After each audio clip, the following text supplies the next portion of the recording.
Nama saya Nur Syahira Putuzani Syam, nombor matrik 1812574. Tajuk kerja kami ialah penerimaan dan penerimaan isukan sebagai sukan rasmi dalam kalangan belia di KLM.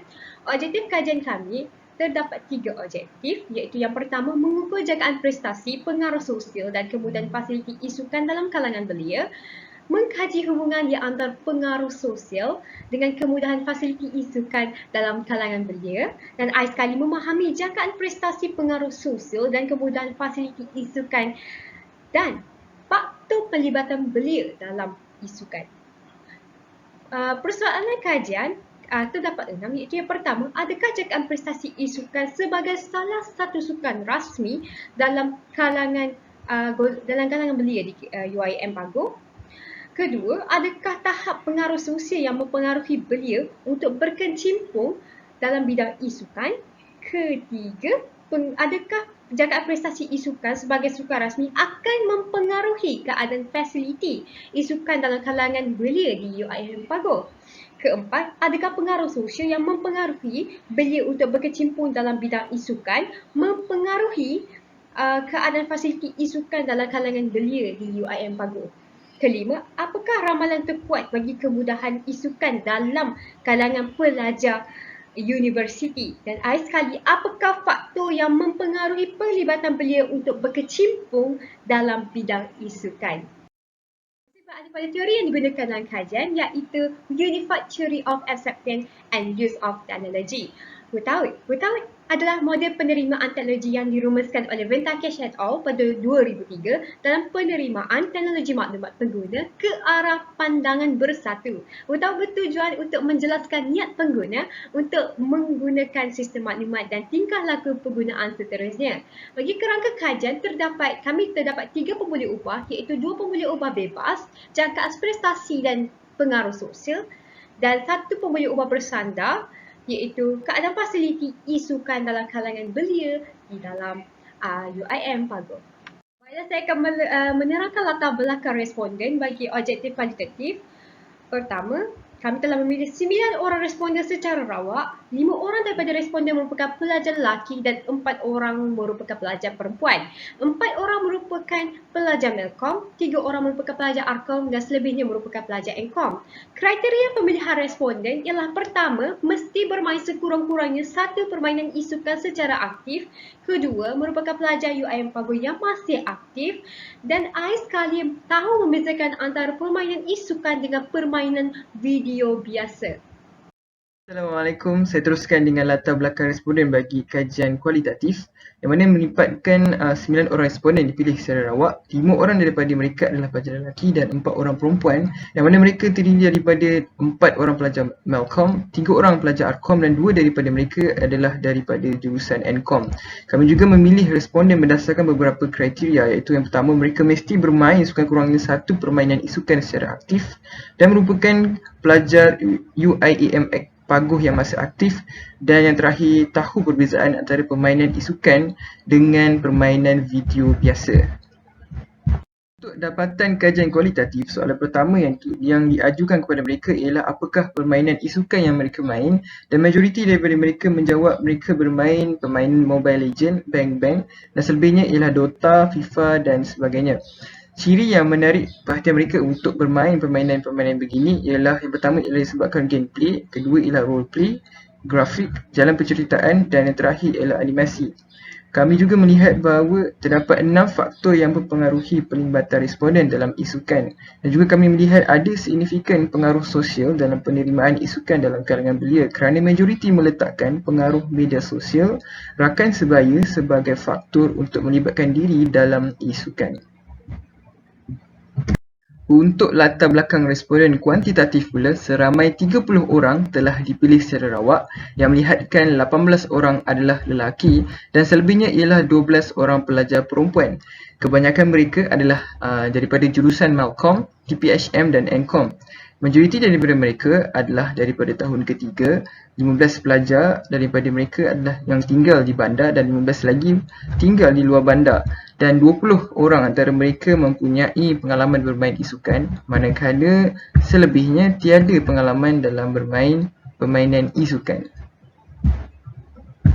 Hasil dapatan melihatkan kerombak alfa bagi pemboleh ubah jangkaan prestasi, pengaruh sosial dan kemudahan fasiliti masing-masing adalah sebanyak 0.8. Hal ini jelas menunjukkan pemboleh ubah ini melebihi nilai 0.7, maka data yang diperoleh adalah boleh diterima pakai. Pengkaji telah melakukan analisis korelasi atau Pearson correlation bagi hubungan antara jangkaan prestasi dengan kemudahan fasiliti dan hubungan antara pengaruh sosial dengan kemudahan fasiliti. Kedua-dua hubungan ini menunjukkan nilai signifikan sebanyak 0.000. Pengkaji mendapati bahawa nilai signifikan yang diperoleh adalah lebih rendah daripada nilai alfa iaitu 0.05. Maka pengkaji telah menolak hipotesis null dan menyatakan bahawa terdapat hubungan signifikan antara jangkaan prestasi, pengaruh sosial dan kemudahan fasiliti. Baiklah, saya akan teruskan dengan pembincangan. Yang pertama, pengkaji dapat melihat bahawa rakan sebaya merupakan salah satu faktor terbesar bagi golongan belia melibatkan diri dalam bidang e-sukan. Yang kedua, hasil daripada data soal selidik yang dikaji, majoriti daripada 30 orang responden berpendapat bahawa keluarga tidak memberikan dorongan kepada golongan belia untuk melibatkan diri dalam bidang e-sukan iaitu seramai 24 orang. Seterusnya, hampir kesemua orang responden bersetuju bahawa e-sukan mampu dijadikan sukan rasmi dalam tamasya sukan dengan bilangan seramai 28 orang. Yang keempat, berdasarkan jawapan yang diberikan oleh dalam soal selidik, seramai 19 orang sangat bersetuju dan 7 orang bersetuju bahawa golongan belia di KLM melibatkan diri dalam e-sukan kerana e-sukan dapat membantu mereka untuk melepaskan tekanan harian.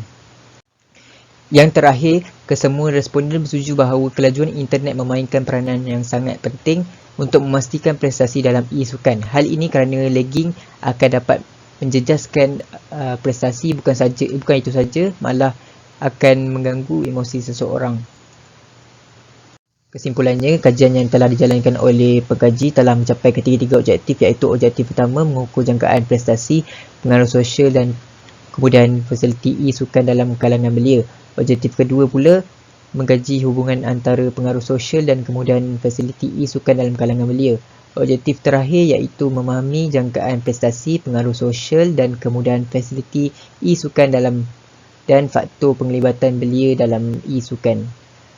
Pengkaji telah menetapkan hipotesis null iaitu tiada hubungan signifikan antara jangkaan prestasi, pengaruh sosial dan kemudahan fasiliti.